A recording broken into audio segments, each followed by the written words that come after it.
ಕಟ್ಟಿದಾಗ ಚೇರಾಗಡಿ ಮುತ್ತಿದಾಗ ಕೊಂದ ಕನ್ನಡದ ಕಪ್ಪು ಮಣ್ಣಿನವನು.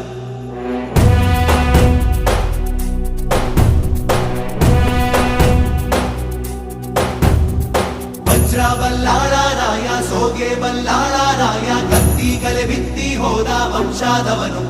ಈ ಸೀಮೆಗೆ ಶಿವ ನೀಡಿದ ವರವೋ,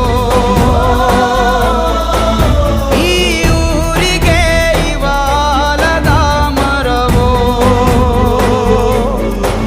ಮೂರು ಸುತ್ತಿನ ಕ್ವಾಟೆ ಕಸ್ತಿಗೆ ನಿಂತ ಗರಡಿ ಮನೆ ನಾಯಕ.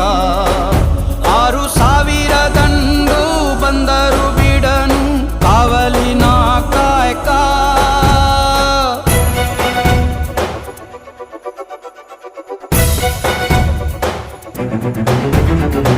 ಏಳು ಏಳೆಡೆಯ ಸರ್ಪ ಬಂದು ಕುಂತೈತೋ ಯಪ್ಪ, ನಮ್ಮ ಹುಲಿಯೂರು ದುರ್ಗ ಕಾಯೋ ಕಂದ.